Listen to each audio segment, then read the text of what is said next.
Right. So we've covered three of the four major biological two of the four major biological molecules already, at least touched on them.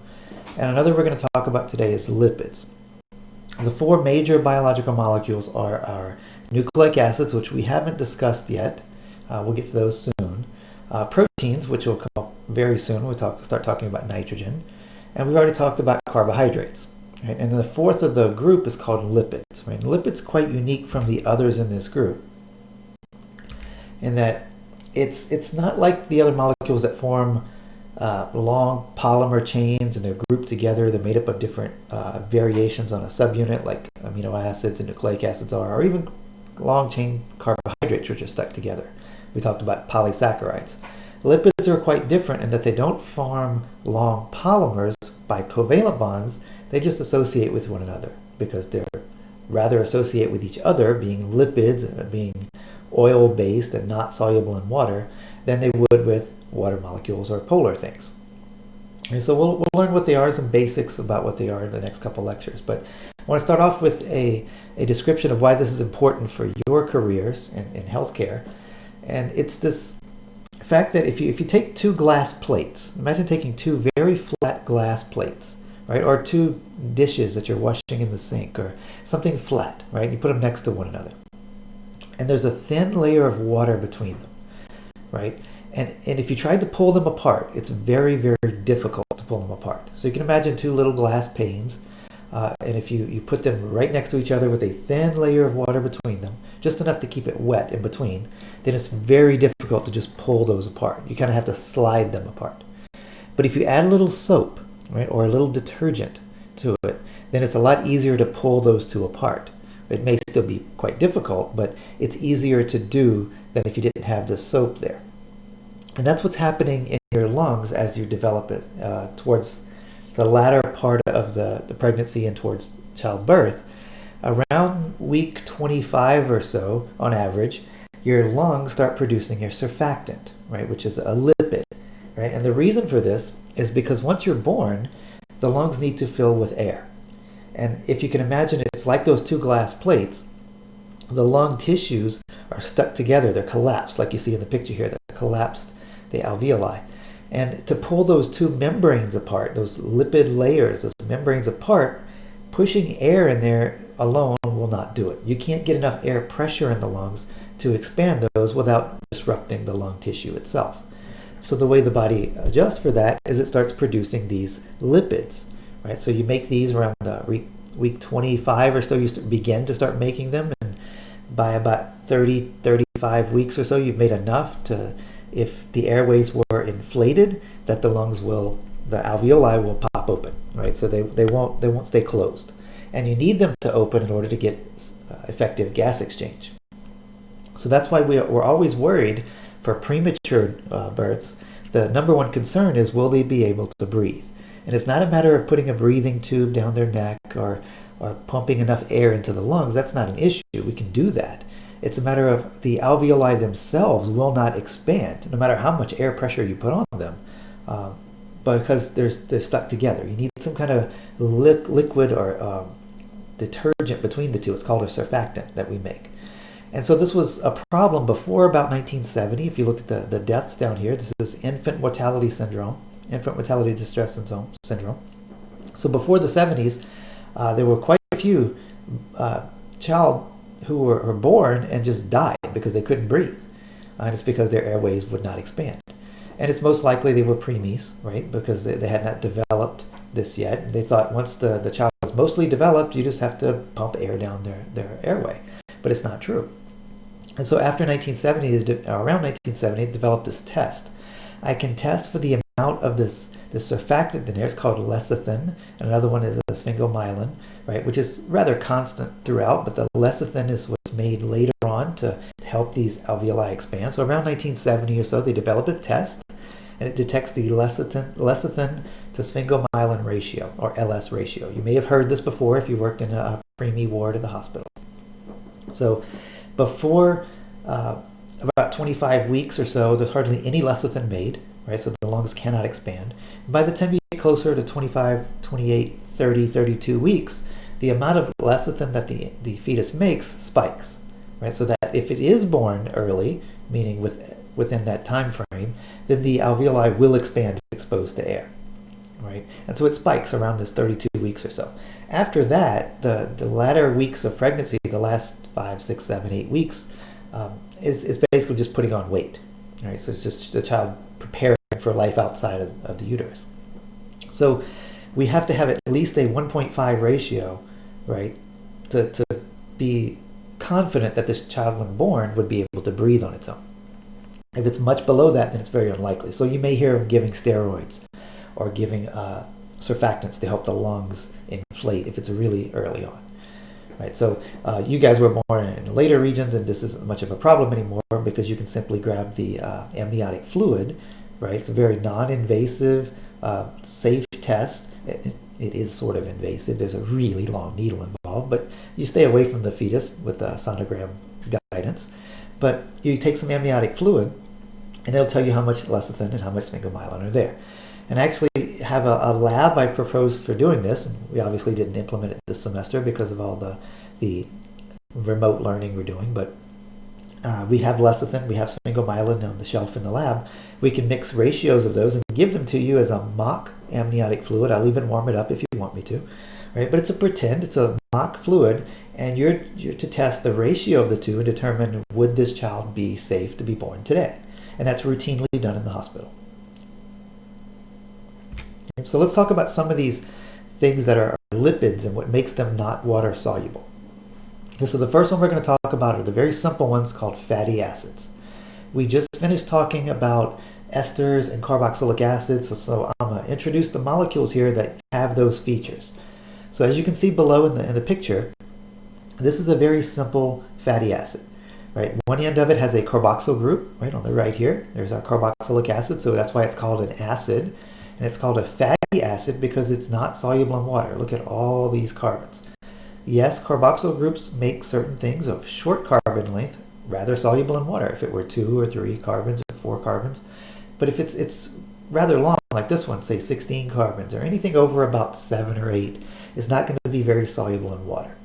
So when we call them fatty acids, we mean those that have relatively long chains. Generally 12 or more is what we're talking about. And so this one here, starting here, this would be carbon number 1, 2, 3, 4, all the way through 16.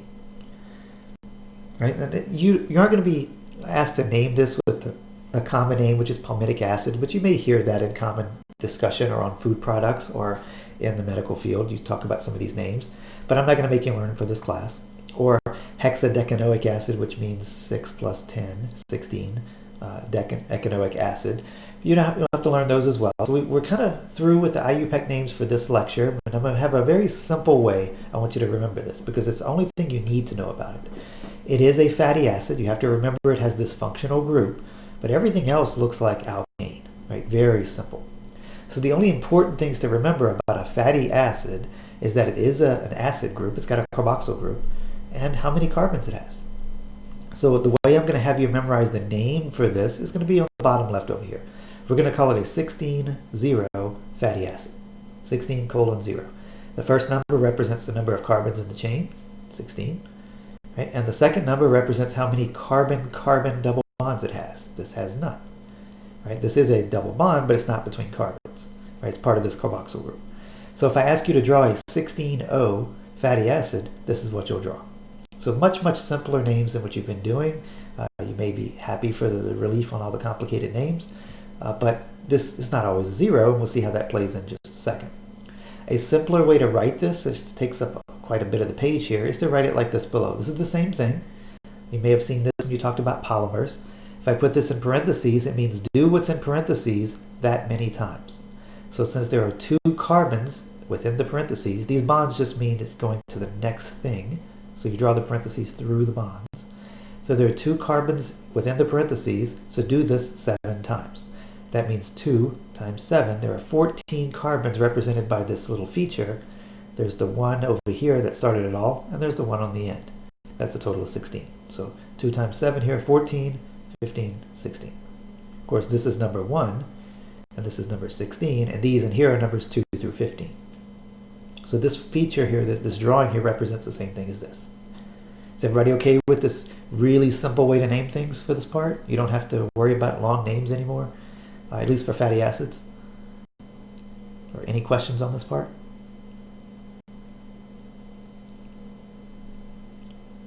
Okay, so sometimes I get a question there, and you may be thinking it, just not asking it out loud. Why am I calling it saturated?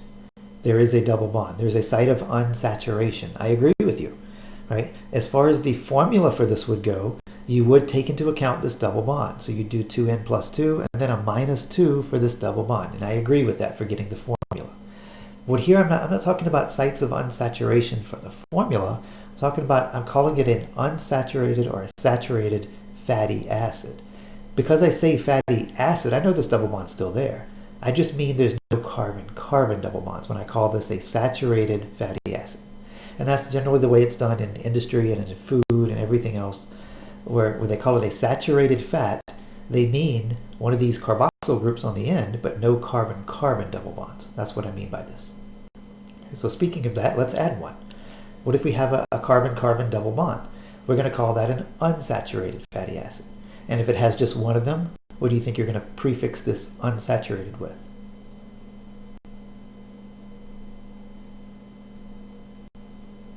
Mono? It's a monounsaturated fatty acid, exactly, because it means one unsaturation.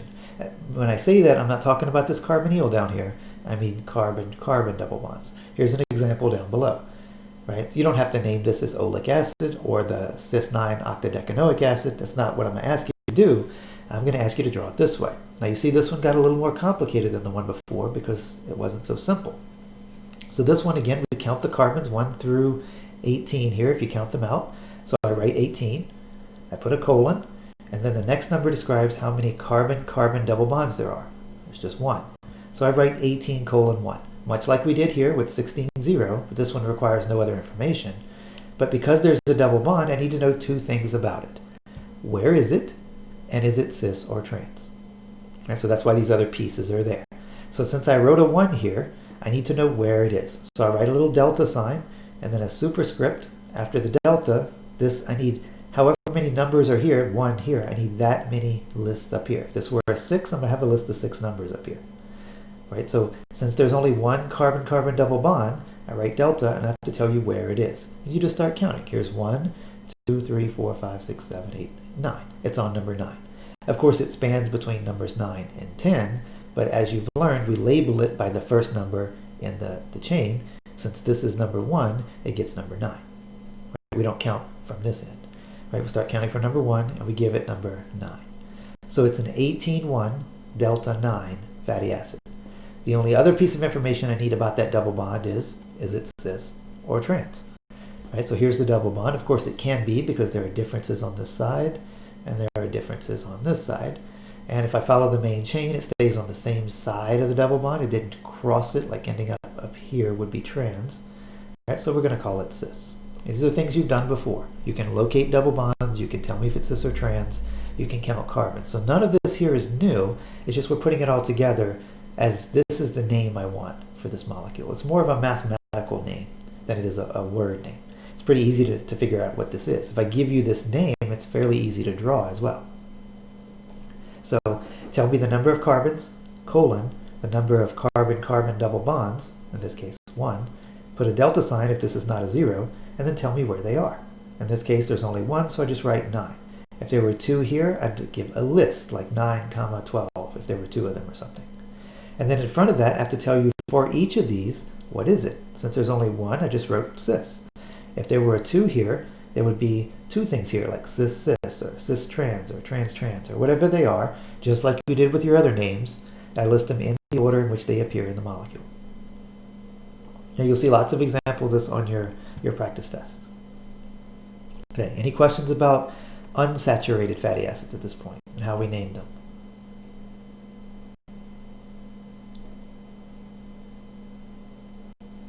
Okay, so looking back, we'll scroll back 1 second, and the straight chain saturated fatty acid here, what is the geometry of every one of these carbons except the first one? Tetrahedral? Tetrahedral, exactly. It may look bent to you at first, but it's not. bond. Remember, there are 2 hydrogens on these carbons, 3 on the end, but there's 2 on each of these carbons, and that makes 4 bonds to these carbons, 4 single bonds, and thus it's tetrahedral. Of course, the one on the very end here, number 1, is what geometry? Trigonal planar. Yes, trigonal planar. So it's not tetrahedral at all. It does have 4 bonds, but one of them is a double bond, right? So it still has 4, but it's the trigonal planar arrangement. So all these are tetrahedral, and all these CH2s and the CH3 at the end would rather be as far from each other as possible so they're not interfering with each other. We call that steric hindrance. So they're going to end up almost in a straight line. You know, they're all tetrahedral, so it's not linear. But all these movings back and forth, like the way you like to draw them, is actually how it looks in solution, right? They tend to end up in nearly a straight line, but they kind of make a jagged appearance because of all the tetrahedral arrangements. If I introduce a double bond, however, what's the geometry of carbons 9 and 10 here?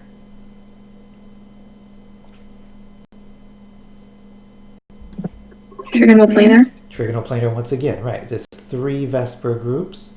Right, 4 bonds, but 3 Vesper groups, just like here. So that means this is planar. And what else do you know about this double bond that makes it important at this point? What can this double bond not do anymore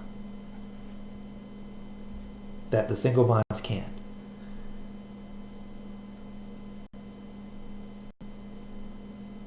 They can't react?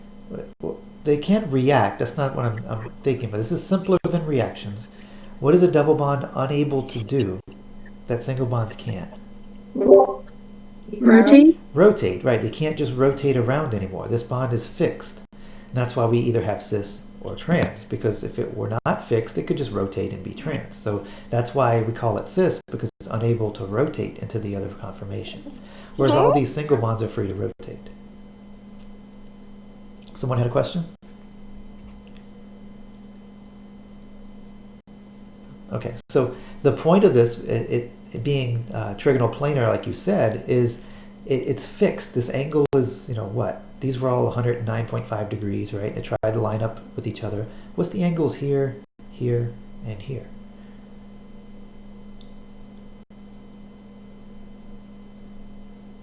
This is stuff from the very first exam. What is the angle here when you have trigonal planar? 120 degrees. 120 degrees, right. And since it can't rotate, it has to be fixed at that angle, that's going to put a kink in the chain here. You notice they can't get away from each other. This can't rotate away from this anymore. So if it has a cis double bond in it, this chain is going to have an angle to it, right? Overall, a kink in the chain. Where if it were trans, it could be up here and kind of get away from the other chain. So a trans fatty acid looks very, very similar to one without a double bond at all. It's kind of straight. But with a cis bond in it, it tends to form this kink in the chain. And we'll see the consequences of that later. Okay. Could you imagine putting more double bonds in here? It's not just the one, but several. What are you going to call that? Not just a monounsaturated. What if it has more than that? Polyunsaturated. Exactly. So if we put more than one, or 2 or more, carbon-carbon double bonds, we're going to call it polyunsaturated. Just as more than one carbon-carbon single bond. An example down here is linoleic acid, but you don't have to memorize the name. But let's put this name together. So let's look at the molecule up top first. Since I got a bunch of labels on the bottom one. Let's look at the clean one at the top first. And you just count the carbons. So if you count 1, 2, 3, 4, all the way to 18. Right? So I write 18. There's my number of carbons. How many carbon-carbon double bonds does it have? 2. So I write 18 colon 2. And then I put the delta sign because this is not a 0. Where are those double bonds? So I start counting here. 1, 2, 3, 5, 7, 9. Right, so it's on number 9, so I write 9. And then where's the next double bond? 10, 11, 12. So I wrote 12. So it's on numbers 9, 12. So just making a list. There are little superscripts up here, right, to tell me where these 2 double bonds are. So the number of addresses you put up here must be the same as this number here. Right, so whatever number is here, that's how many addresses I need as superscripts. So 2, I need 2 numbers here. I also need to tell you about those 2 double bonds out here. Right, and they happen to both be cis in this case. And the vast majority of them will be cis because of the consequence of bending the chains. So if you look at this molecule in more an accurate depiction down below, it has a bend in the chain here and another bend in the chain here. So it has this double kink in the chain. And that has some consequences because it can't stay straight. Right? It bends and interacts with other lipids like this. Okay? You guys remember we talked about two numbering systems. Right? One was we start here with number 1, 2, 3, 4, 5, all the way to the end of the chain, 17 and 18. That was one numbering system, and that's fairly simple. The other numbering system was when we talked about lactones. Right? So we called this one the carbonyl carbon. Number 1 was the carbonyl carbon, right? Same one here. And then we called number 2 carbon the alpha carbon. And we just walked down the Greek alphabet. Number 3 was beta, number 4 gamma, number 5 delta, epsilon, eta, and so zeta, eta, theta, kappa, iota, kappa, and so forth. We're going down the whole Greek alphabet. But it's another way we can label these things. Okay? And I would keep going down the alphabet all the way until I got to whatever Greek letter was number 18. Okay? Alternatively, I can say the last carbon in the chain, no matter how long it is, I can also call it the omega carbon. Omega is the last letter in the Greek alphabet. So no matter what letter it normally gets, right, the 18th letter in the Greek alphabet, whatever it might be, then it also gets the term omega to indicate it's also the last carbon. So if I'm not worried about what's going on at the beginning of the molecule or however long it is, I'm ignoring all that. I just want to look at the tail of the molecule. And that's another numbering system down here. So I can call the last carbon omega. I can call the one previous to that omega 1, or you can think of it as omega minus 1 if you'd like, to help you remember how to get there. So it's the omega carbon minus 1 carbon. So 1 from the end, 2 from the end. Is this making sense? The omega, 1 from omega, 2 from omega, that's a subtraction, 3, 4, 5, 6, 7, as far as you want to go. So it's a way of counting from the end of the chain as well. Why would you want to do something like that? Well, I'd like to find the location of the last carbon-carbon double bond. Not all of them, just the last one. However many this molecule has, it could have 4, 5, 20 of them, whatever. Well, it's not going to have that many, but however many it has for this length, I'd like to find the last one. That's this one. The one farthest from the number 1 start. That's this one. What position is this double bond? Now remember, we number it by the number closest to number 1, so that would be this position. Right? So from here, that's in the omega 6 position. Okay? I know this one's part of the double bond, yes, but we number it by this position, the one closest to number 1. So this position is 1, 2, 3, 4, 5, 6 from the end being omega. You can never have the double bond on omega going to the next one because there is no next carbon. The farthest it can be is at omega minus 1. Right? That's the farthest from number 1 it can get because that's the last place it can be. But it could be on omega minus 2, which would be right here. It could be on omega 3, which is here. In this case, it's on omega 6. This one is not labeled as 6, 7, 8, 9. It's not labeled as omega 9 because it's not the last carbon-carbon double bond. Only the last one gets this special label. Okay? You may have heard these terms before. Omega 3 and omega 6 fatty acids, omega 9 fatty acids. You may have heard the term in food labels or in advertisements where you get your omega fatty acids. This is what they mean by that. It's fatty acids that contain this double bond at a particular position. So when you say you get omega 6 fatty acids from some food, it just means that food, whatever that original source of fatty acids, usually an organism, is enriched in that type of ending for their fatty acids. Right, so now you know what that term means. When you say omega 3 fatty acids, it means the double bond is right here. Right, the last double bond. It could have these as well, but the last one would be here if you called it an omega 3. That's all this term means. An easy way to calculate it, right, instead of drawing it all out, is just looking where's the last double bond. In this case, it's on 12, because if we count down all the way here, 1, 2, 3, 4, all the way, this is at 9, 10, 11, 12. Right? And how many carbons are there? 18. 12 from 18 is 6. That's how you get this number. You subtract the last double bond's position from the total, and you'll get your omega number that goes there. So it's an omega 6 fatty acid. Or you could count from the end, but make sure you count all the way to where the double bond would be labeled, which is this spot, not here. Okay, any questions on these, on the polyunsaturated fatty acids? Hopefully it's making sense as we build this up. Okay, just a review over here on the name. Number of carbons, number of carbon-carbon double bonds, delta symbol. I need an address for each of the double bonds I listed, so 2 here. And I also need a cis or trans for each of those double bonds. All right, no questions?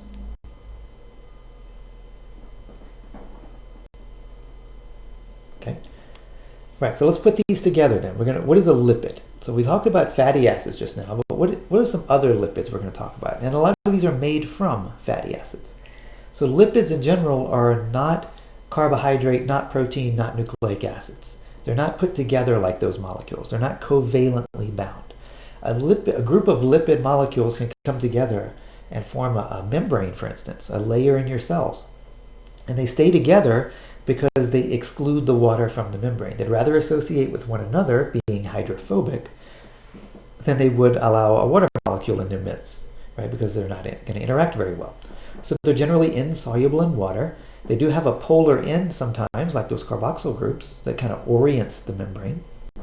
But they're soluble in organic solvents, right? Not water, but organic things like benzenes and acetones and things like that. So or other more lipid or greasy solvents. Right? They generally have relatively long carbon chains, usually 12 or more. Right? That's why they're not so soluble in water, because if it were really short, it would be. And most are either an amide or an ester. I know we haven't covered amides yet, but it's very similar to esters. We just have a nitrogen here instead of an oxygen. We'll get to that later. But most have this ester or amide group where they're put together, but that's not always true. We generally group them into 2 categories, and these categories aren't based on their appearance. It isn't based on what the molecule looks like. It's based on that molecule's melting point. Okay, so we call it a fat if it's a solid at room temperature, right? It's not a liquid. And we call it an oil if it's a liquid at room temperature, not any other temperature, not body temperature, not on the ground outside in a sunny day, but at 25 degrees Celsius, what we define as room temperature, right? If it's solid or semi-solid or not melted completely, we're going to call it a fat. And if it's a liquid at that point, we're going to call it an oil. Now, a misnomer about this is they say fats come from land animals and oils come from plants and fish. Most of them do. But that doesn't mean that you can't find a fat because it's solid that came from a plant. And it doesn't mean you can't find an oil because it's a liquid at room temperature that came from some animal, right? So that's not always a steadfast thing. Most fats come from land animals, and most oils come from plants or fish because they have all those extra double bonds in them, whereas the land animal ones generally have straight chains, and that makes their boiling points or melting points a lot higher. So they're still solid at 25 degrees. Okay, so remember all those double bonds we put in the chain back here? That will make it easier to pull these strands apart, and we'll talk about that next time. Right? Because straight chains are easier to associate with one another. The kink chains are harder to cluster together, so it's easier to melt it or boil it. So if it's easier to melt it, they're generally oils at room temperature as long as they've liquefied by 25 degrees. Okay? So we're going to talk about a bunch of biological molecules down here. We're going to spend time on one of them today, number 1. We'll talk about the others next time. But this number 1 here is called triacylglycerols.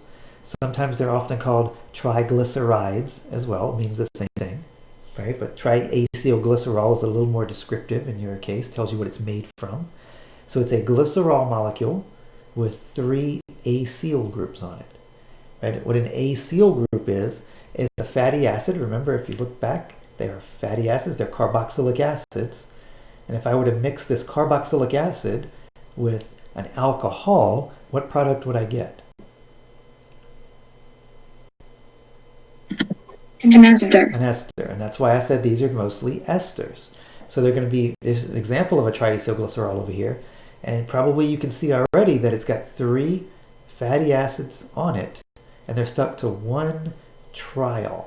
Right? 1 alcohol that has originally had 3 OH groups. And we made this molecule.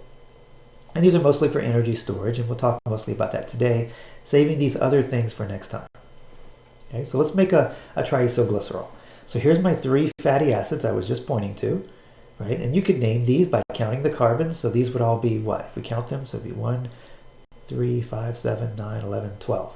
Right, so this has 12 carbons, so these would be called 12O fatty acids, 12:0 fatty acids, no carbon-carbon double bonds. Very, very simple.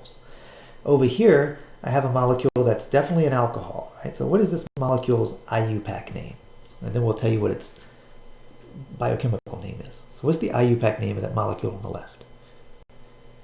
Tripropanol. It's not a tripropanol. There aren't 3 propanes there. 1, 2, 3 propene triol. Not propene, but Propane. propane triol, right? There's no double bonds in it. So 1, 2, 3 is where the location of those 3 groups. Propane triol, exactly. But there's a simpler name for it we're going to use, and it's called glycerol. Right? You may see it written as glycerin sometimes, or glycerine as it's pronounced in the UK, but it's all the same thing. So glycerol, glycerine, glycerin, all mean the same thing. Glycerol is a more descriptive because it tells you it's an alcohol. Right? So we're going to call this glycerol. Okay? And these are our 12O fatty acids. If I react these, what will happen? What will I make?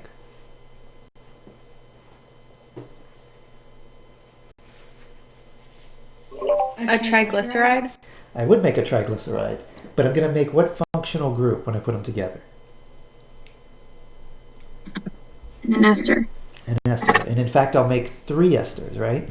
This carboxyl group up here is going to react with this OH. What's going to leave between the 2 of these? Water. Water. Where does it come from? Remind me one more time. It has something to do with these OHs. I remember that part. Tell me what leaves as water. The OH from the carboxyl and the H from the alcohol. Right. So the OH here on the carboxyl group leaves with the H from the alcohol, and that leaves as water, leaving this O behind to be connected to this carbon. Right. That's going to make our ester. And we're going to repeat that procedure for the middle, and we'll repeat that procedure for the bottom. So as they come together, you're going to lose 3 water molecules, and these O's that are part of the esters now, right, are going to come from originally the glycerol and are now part of an ester bond. Right, so this is a triester, but it's 3 acyl groups, so these are called acyl groups now because they've lost their OHs, right? 3 of those on a glycerol, so it's a triacyl glycerol. Acyl doesn't indicate the length of the carbon chain, just that there is what remains of a fatty acid carbon chain there. That's all this means. Right, so did you see that the tails did not get involved at all? So I can throw any fatty acid I'd like to give you here. None of this gets involved. Only the carboxyl head and the OH of the glycerol when you do this. Gives you this result. Okay.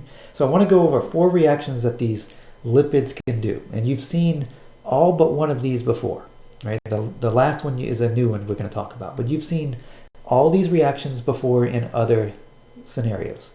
So the first ones in green here are going to be reactions that the ester molecule undergoes. That's the thing we just made here. These are esters, right?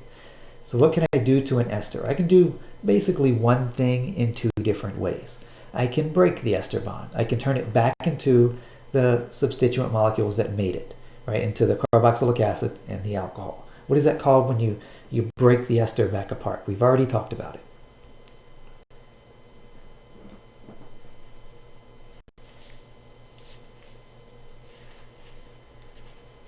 Hydrolysis. Yes, that's our first one. It's going to be hydrolysis. So it's simply adding this water molecule back and ending up here. That's all we're doing. And when I add this water molecule back, the H goes on the alcohol because that's where it came from, and the OH goes on the carboxyl group right here to go back to your carboxylic acid. So that's exactly what's happening here. We're going to add water across the bond, breaking it completely. Right? We're not adding it to a double bond. We're adding it to the single bond here. Right? Because that's the one we just made.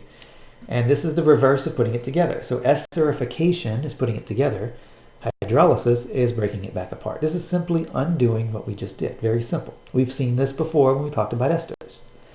If I do that under acidic conditions, that's exactly what happens. If I do this under basic conditions, where there's a strong base around, it's called saponification. And it's simply the same reaction, except now when I get my result, which will be a carboxylic acid and an alcohol, this is an acid, right? It's not a very strong acid, but it is an acid. it will immediately react with the base that's there, the sodium hydroxide, and form what? What happens when you mix an acid and a base? What are the things you always get? Water and a salt. Water and a salt, exactly. So I used water to break the bond, but I'm going to get water back when I'm done with that, and I'm going to get a salt. All right, so we'll see how that looks when we talk about those two. And then the last two here in red, which we're going to do these in more detail individually in just a second. So these last two in red are things we're going to do to the alkene part of the molecule. Now the molecule in the previous slide didn't have a carbon-carbon double bond in it, but we showed some that did. So these reactions down below, the hydrogenation, which is reduction, and oxidation, these are opposing things again, right? So these two are going to react with the double bond, the carbon-carbon double bond. They're going to leave the ester part alone. Okay, so these two deal with the ester part of these things, and these two are going to deal with the carbon-carbon double bonds that may or may not be in the chains. Okay, so let's look at each one of these individually. So hydrolysis first.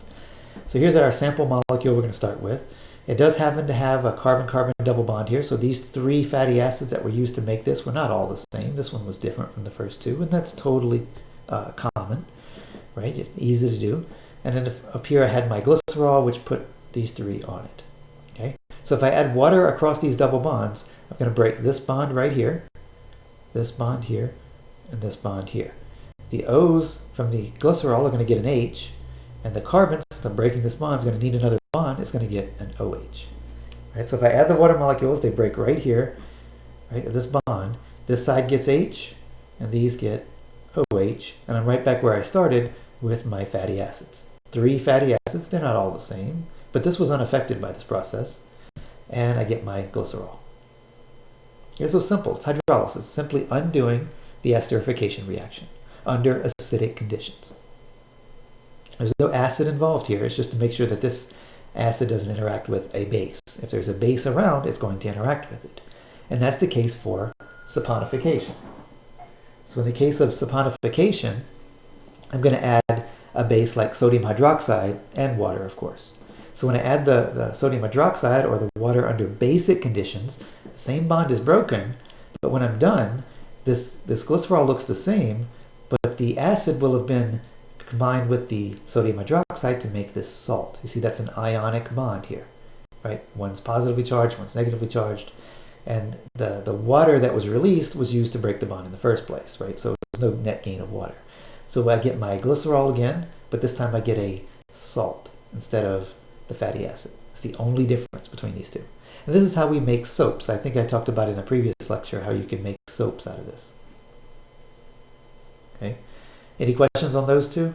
It's simply breaking the new ester bond we just made.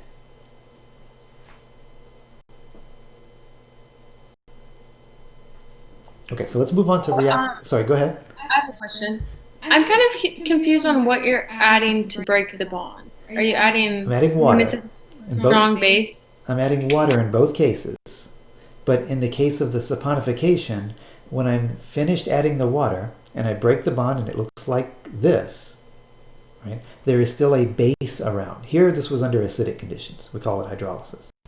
But if it's under basic conditions, you still use water just like this to break the bond.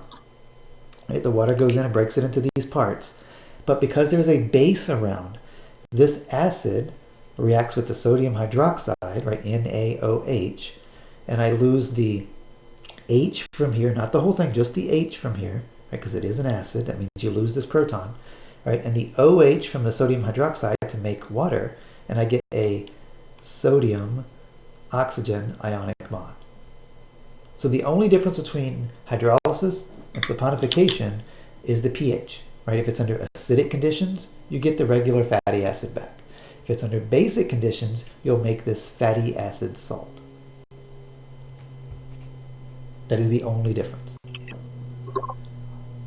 So does it mean under saponification, two things happen?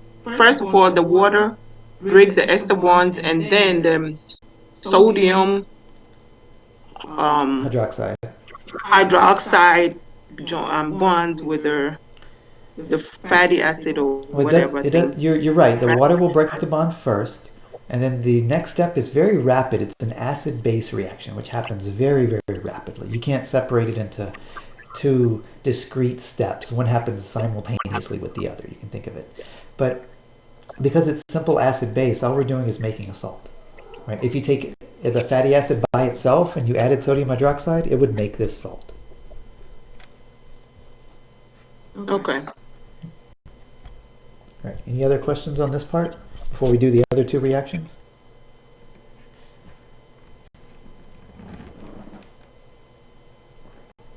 So you said saponification happens under basic conditions and hydrolysis happens under acidic conditions? That's right. Okay, thank you. Right. And that's the only difference in the two. Exactly. Okay, so let's do the other two reactions. So these are the red ones that deal with this carbon-carbon double bond. So the ester part is going to be untouched by this. It's not going to be modified at all. So when we do the modifications of the alkenes here, which is what this is, right, we're going to do two things, either reduction or oxidation. Okay, so, and you've seen this before with the reduction. You add H2 to a double bond. One side gets H, the other side gets H, and it's a single bond now. Right? It's very simple. So it's a double bond. Each carbon loses one of its bonds to the other, so it becomes a single bond. Each one needs something else, and so they each get an H, and it becomes a single bond. This is very, very simple. We did this a long time ago. Right? So you add H2, one side gets H, the other side gets H, and it's a single bond. Very simple reduction. It's called hydrogenation because we're adding hydrogen. Right? This is not hydration where you add water. This is an unfortunate consequence of the name of that element called hydrogen, but it was originally named that because it could generate water, but that's an unfortunate name we've kept. But if you see hydration, it means adding water. If you see hydrogenation, it means you're adding hydrogen, right? And that's going to be a reduction. We did this before for our alkenes and alkynes originally, one of our first lectures. And then the one you haven't seen before. This is brand new. So this is the only really new stuff as far as these reactions go. Here we're going to do oxidation by O2. So molecular oxygen in the air will break this bond. Okay, so this is a new one you haven't seen before. Right? So if you have a fatty acid like this, or it could be an ester like you see back here, right? Either way, but I'm not interested in this end of it. I'm interested in the double bond in it. Okay, so if you eat foods and they have fatty acids or triacylglycerols in them, right? Those molecules are digested, and some of them end up on the surface of your skin, right? So if they're, especially if they're really small, you generally smell like what you've eaten, right? And it's because you put these things on the surface of your skin, right? And that's true for most organisms, right? You eat things, and some of the components of that food make their way through your body and end up on the surface, right? So when you're sweating, you can kind of tell what someone's been eating, right? You may have noticed this at the gym or the pool or at the track or your baseball team or whatever it might be, but you can also do it in a medical setting. So it's not unusual for physicians to smell someone sweat, just to find out what they've been eating. There may be toxins, it may be certain foods. You can find out by smelling them. So don't be afraid to just smell someone. Of course, you may want to ask first. But if you look at this double bond here, it can react with O2 from the air, molecular oxygen. And the way it works is the O2 will come in, break the double bond, right, completely, no bond left, break it in half, and each carbon gets one of the O's. Right? And of course, they'll be double bonded because it needs two more bonds. So I'll do it one more time. So you have a double bond. There's no oxygens here originally, right? There's an H on each one of these carbons, of course, and it will still be there when we're done. There's still an H here. We're going to break this double bond in half. Both bonds get broken, and each carbon gets one of the O's, and it'll be double bonded. So if I break this bond in half, and each carbon gets a double bonded O, what have I made here? What functional group is this? Aldehyde. It's a pair of aldehydes, exactly. So there's two aldehydes here, right? One on this side, one on this side. But we're not done. Aldehydes, as you remember, are very reactive. So if there's oxygen around to do that first reaction, there's still going to be oxygen around to do the second reaction. So another O2 is going to come in and add itself an O to each side, and we get a carboxylic acid. So we've seen that before, where you oxidize an aldehyde to a carboxylic acid. But the first part you hadn't seen before. Right? So we take the the original molecule, which had a double bond in it, right? And now we've broken it into two molecules. And the piece that was broken, this carbon to this carbon, are now both carboxylic acids. So you can imagine if you have a long fatty acid or an ester that's on the surface of your skin or in your sweat, and it's exposed to oxygen in the air, and it happened to have a lot of these carbon-carbon double bonds in it, right? Maybe plenty of them, 4, 5, 7 of them, right? Not just one. Then the more double bonds it had in it, then the smaller these pieces are going to be when we're done, because we cut more of them up. And so if you get really short chain dicarboxylic acids like this, that gives your sweat its particular smell, right? And it depends on what you've been eating. So if you've been eating a lot of things with many, many double bonds in the fats that are there, then you'll get much smaller fatty acids as a result here, and it has a characteristic smell, and that's the smell you smell in sweat. So smelling the odor from someone's sweat exposed to oxygen can give you an idea of what they've been eating. Okay. And I'll leave you with a story here on Olestra.